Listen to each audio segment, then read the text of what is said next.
Hey Fred. How you doing, Jesse? Good. It's been a while. It's been a while since we've done a video, yeah, that's true. I'm Jesse with Pickett Street Properties in Bothell, Washington. And I'm Fred. And we use these videos as an opportunity to kind of relate some of the experiences that we've had recently with the short sale process in Washington State. It's currently the second quarter of 2013. Things change, the landscape changes in short sales on a pretty regular basis, and it's time for us to give you an update on a few things. So let's start with problem children. Yes, we definitely have one. I would say overall, short sales have gotten easier, not harder, over the past 2 years. For the most part, yeah.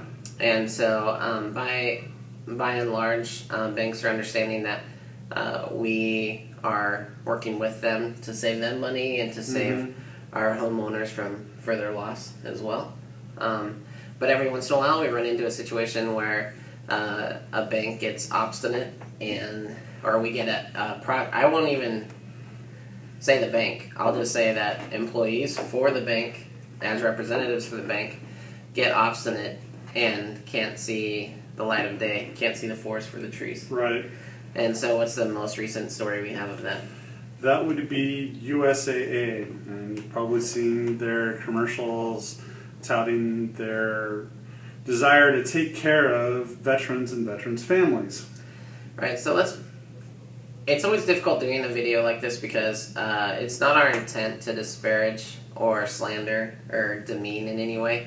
But the simple reality is that there are banks that they have employees acting on their behalf and they're saying things on their behalf that are in direct conflict with either the bank's message or perhaps if higher-ups at the bank knew what the message was that was being relayed, they would be in disagreement with that. So let's do this. Let's say this. USAA, we have a client who is a veteran of our military services and was a client of yours and was caught in a situation where you gave them a home equity line of credit to do some repairs on the house right around the time that the market crashed in the state of Washington. Right.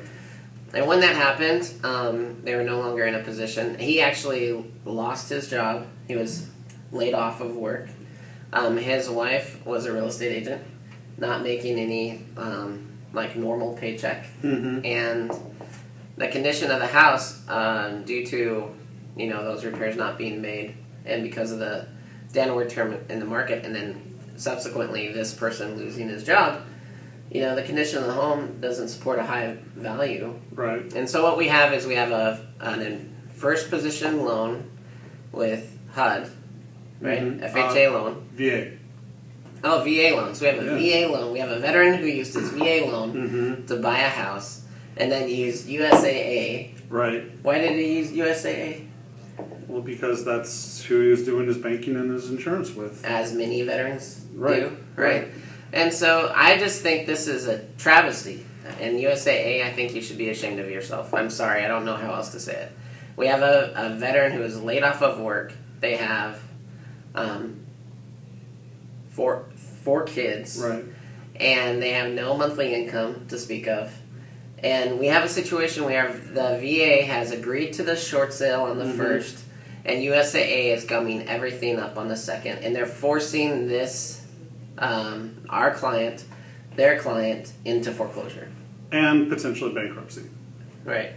And so we have a situation now, just to be clear, this client is willing to bring whatever money they have, which is very minimal, to the table. They're trying to cooperate as much as they can. They're bringing as much as they can to the table to try and make this work. Right.